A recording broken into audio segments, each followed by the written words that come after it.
The meeting with the love of their lives, fleeing, and getting married is what most teenage girls dream of. And Caroline Crouch was no different. She was a young girl in high school, just 15 years old, and she was enamored with a wealthy pilot who was 27 years old and would fly his helicopter over her school, winning her heart. The duo eloped and married, but what appeared to be a fairy tale love story would soon turn into a murder that deceived the world. On Tuesday, May 11, 2021, at 4:15 a.m., a man named Hara Lumos Kalumos, also known as Babish, woke up horrifically from his bed.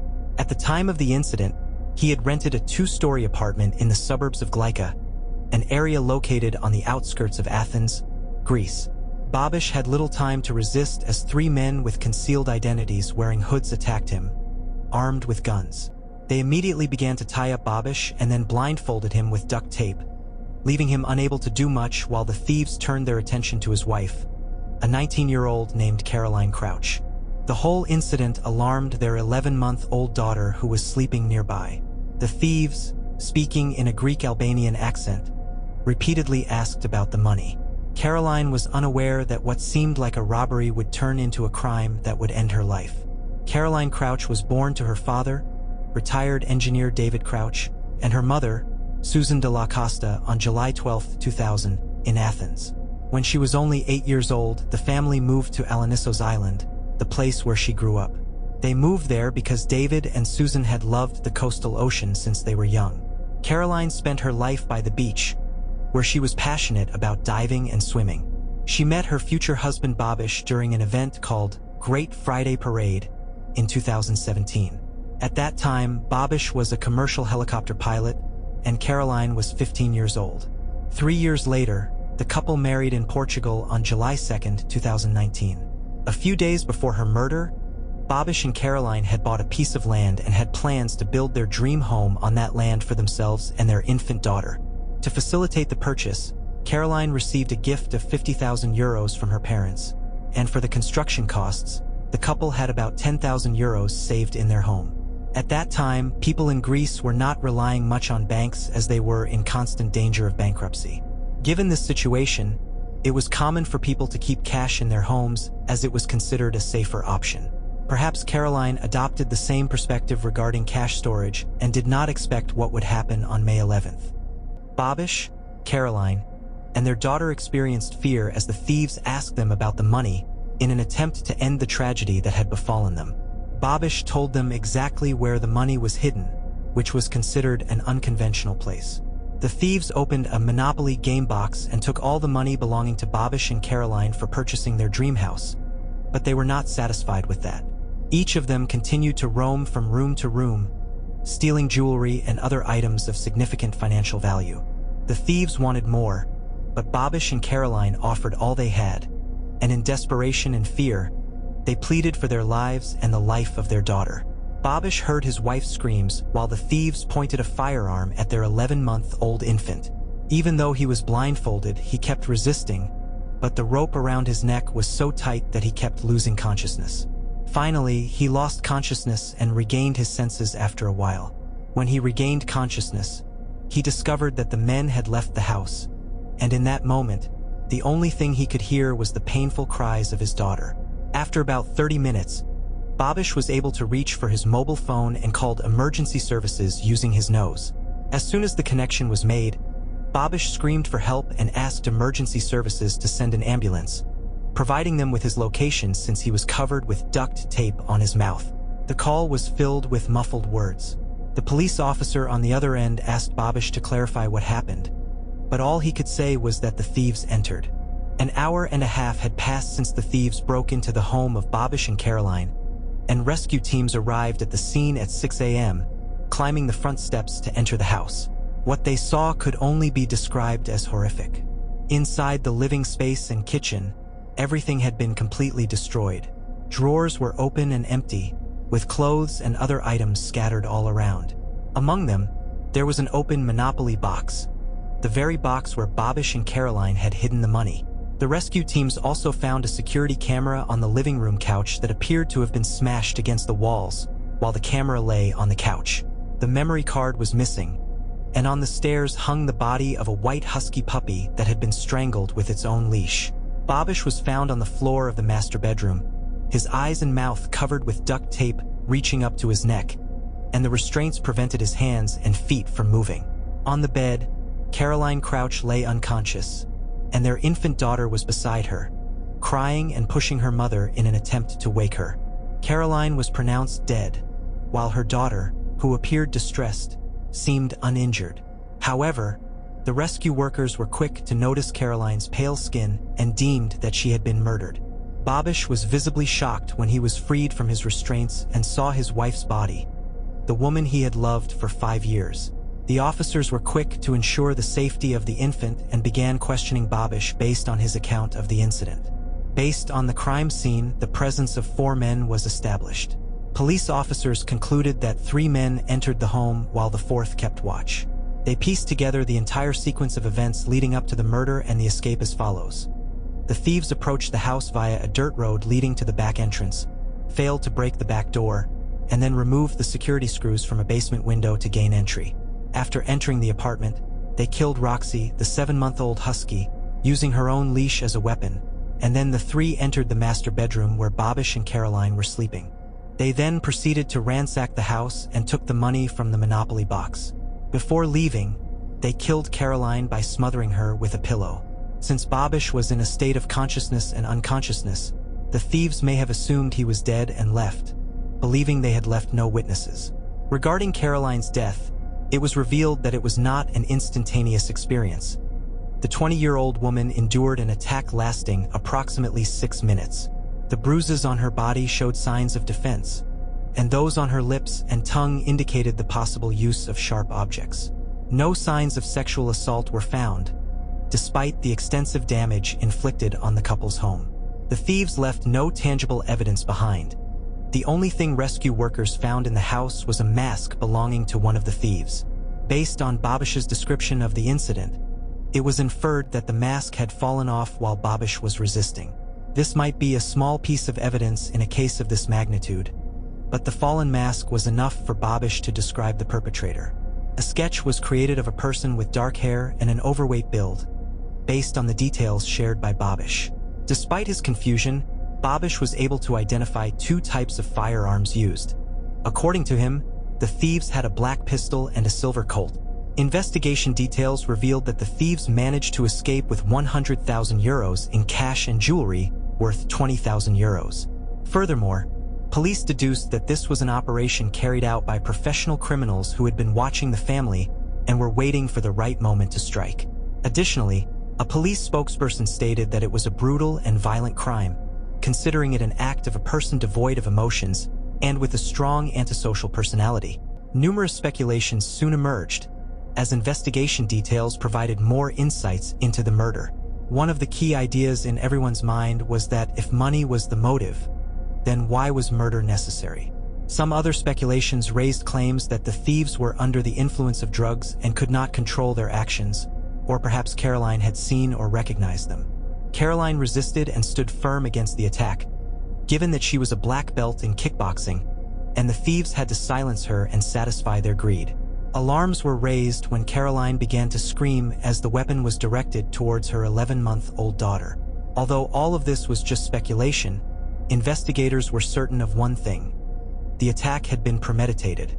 The reason for this assumption was that the thieves were aware of the hidden money in the house. Based on this assumption, the police interrogated Babish and people close to Caroline. They believed that the gang had received prior information. Alongside these interrogations, surveillance footage from neighboring homes and businesses was examined.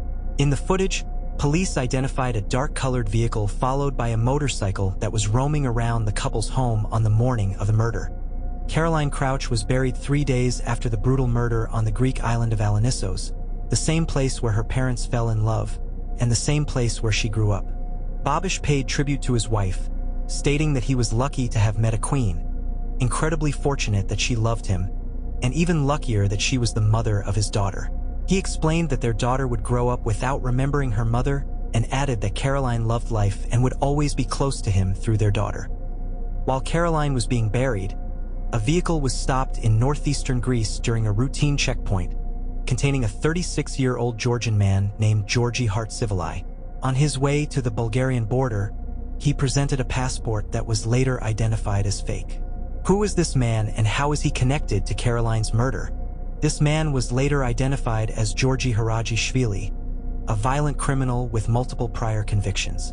He was wanted for a robbery that had occurred throughout Athens over the past 6 months. What made him a potential suspect was that 3 of those crimes were committed near Babish and Caroline's neighborhood.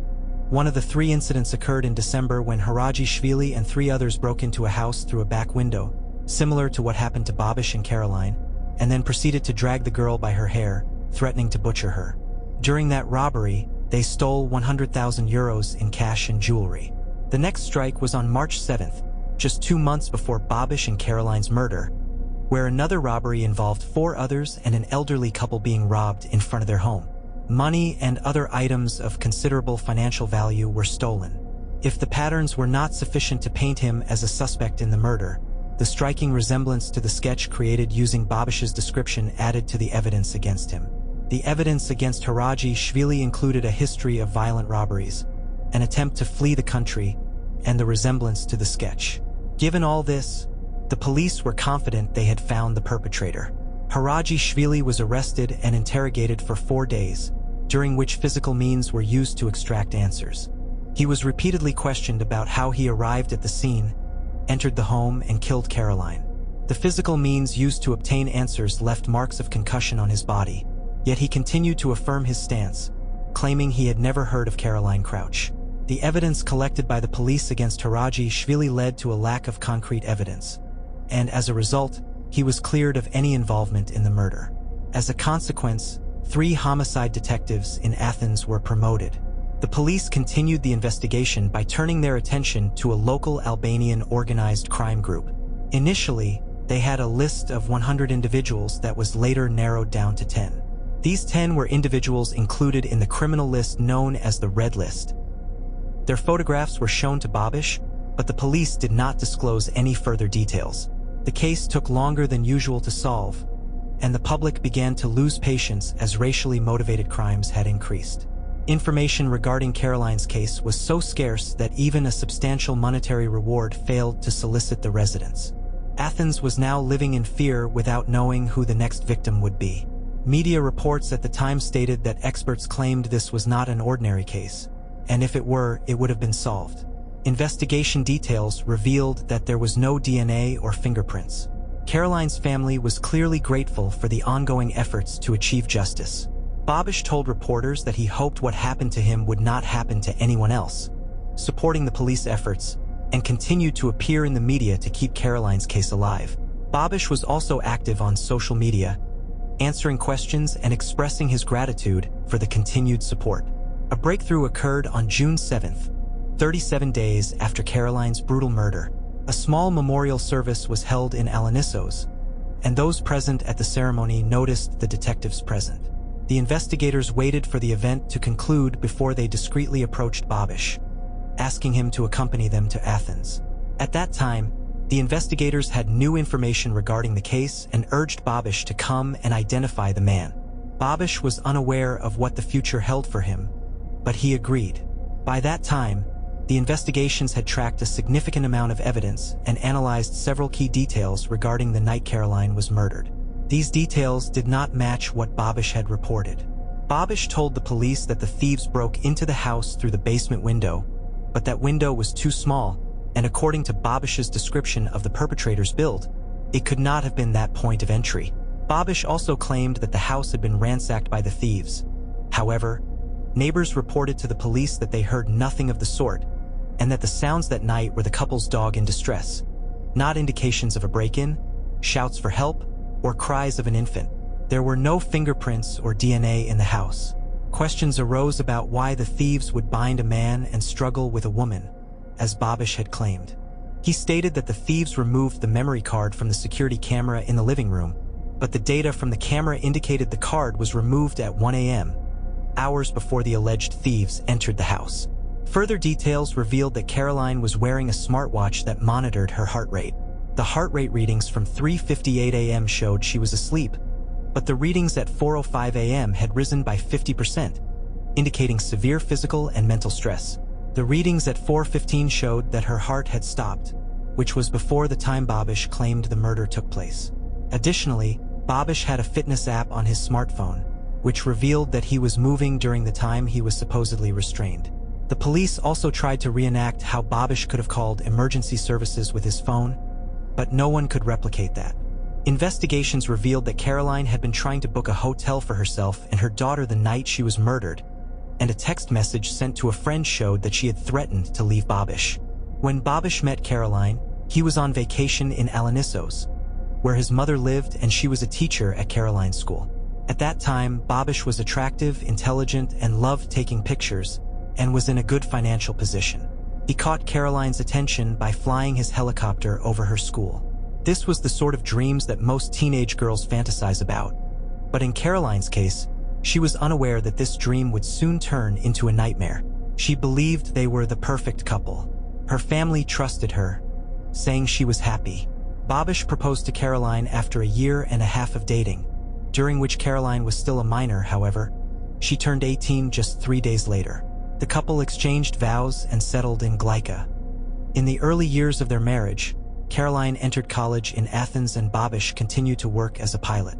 Both were active on social media, sharing the happy life they were living through their respective social media accounts. The couple began a relationship filled with love and romance. However, the story in Caroline's diaries was of a completely different nature. In her diaries, she often questioned her relationship with Babish.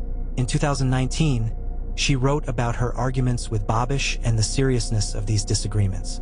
She mentioned planning to go to her sister's and being unsure whether she could continue with him. Throughout their marriage, Babish became manipulative, trying to isolate her. When the couple returned home, Babish was the only one providing food, while Caroline was just a university student without much money. Her mother, Susan, sent some money, but even that was taken by Babish. In her diaries, she wrote, "I love Babish so much that I cannot leave him, despite this relationship hurting her."